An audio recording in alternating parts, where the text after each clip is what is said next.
Ne vous raconte pas, midi à 14h, on a chanté.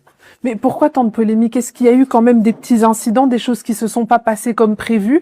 Parce que forcément, si on dit toujours qu'il n'y a pas de fumée sans feu. Ah si, au Congo, oui. Au Congo, il y a de la fumée. Au Congo, chez nous, les Congolais, il y a beaucoup de feux sans fumée. Ou plutôt, il y a beaucoup de fumée sans feu.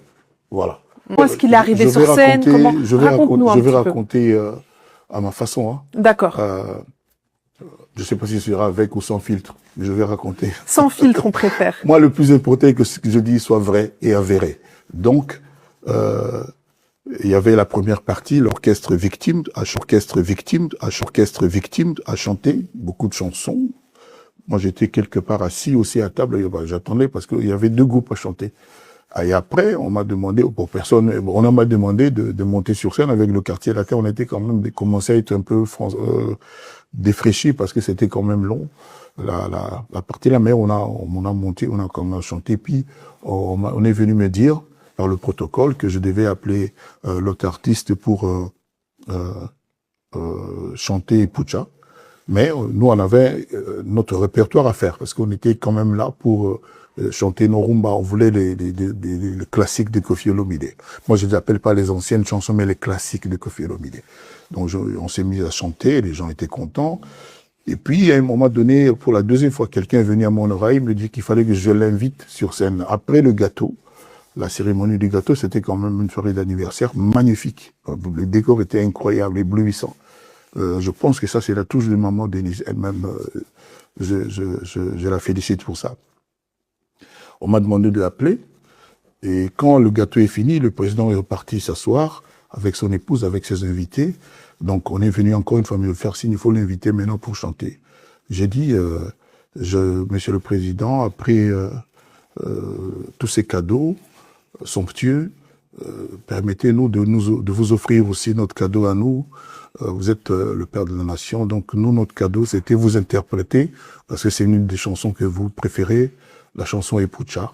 Et pour ce faire, je vais inviter sur scène celui avec qui j'ai chanté cette chanson. J'appelle donc l'ancien chef d'orchestre du quartier latin, là, Papa Nakaina, notre nouvelle star. Il n'y avait pas une forme de provocation, sachant qu'il est en conflit avec son enfant Keina, est-ce qu'il n'y avait pas une forme de provocation dans cette appellation? Alors que les gens m'écoutent bien.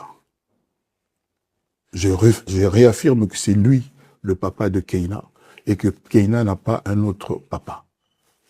Son papa, c'est lui. C'est comme moi, quelles que soient les difficultés, les différends que je peux avoir avec, par exemple, Didi Stone, je suis son père et elle est ma fille. Je l'ai dit 1000 fois. Maintenant, les problèmes inhérents à une famille, les problèmes internes à une famille entre une mère et son enfant, un papa et sa fille, ça ne regarde que sa famille, ça ne nous regarde pas. Moi, je ne peux pas interférer et commencer à dire ça, je ne peux pas dire ça, je ne peux pas dire, parce que je ne connais pas les problèmes. Et puis tout ce que je vois dans les réseaux n'est pas forcément vrai.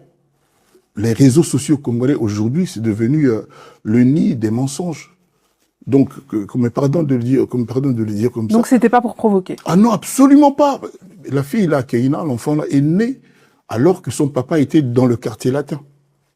C'est quand je les ai emmenés la première fois en Europe, qu'il a rencontré sa mère, et puis l'enfant est né par la suite de ça, donc c'est un peu le bébé du quartier latin.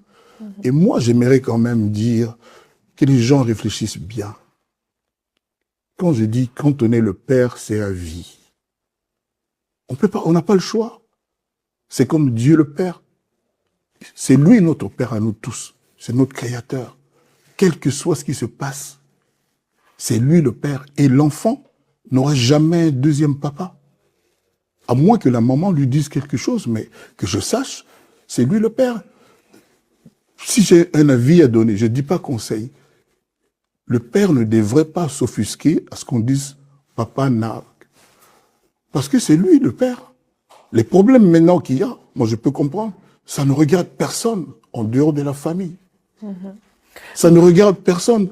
Je ne vais pas commenter davantage, mais on peut priver son enfant de sa solde mensuelle, de son argent de poche, de tout ça.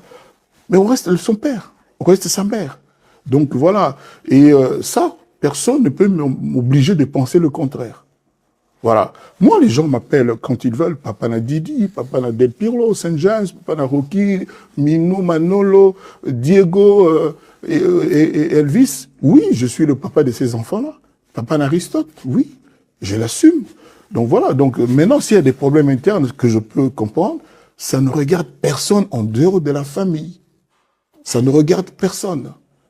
Et au-delà de Papa Nakeina, est-ce que aussi peut-être le fait de l'appeler chef d'orchestre du quartier, l'ancien chef d'orchestre, alors qu'aujourd'hui, c'est comme Parce si que tu résumais sa carrière à ça. mais alors attends, mais attends. Aujourd'hui, c'est notre grande star. Ça ne m'a pas échappé, ça ne me dérange pas de dire ça. Mais je suis fier que la grande star ait été un jour le chef du grand orchestre Quartier Latin International. C'est une fierté pour moi. Et je pense pour lui aussi, là où il est. En tout cas, pour moi, je n'ai pas à penser pour lui. Pour moi, c'est une grande fierté. Et pour beaucoup de Congolais.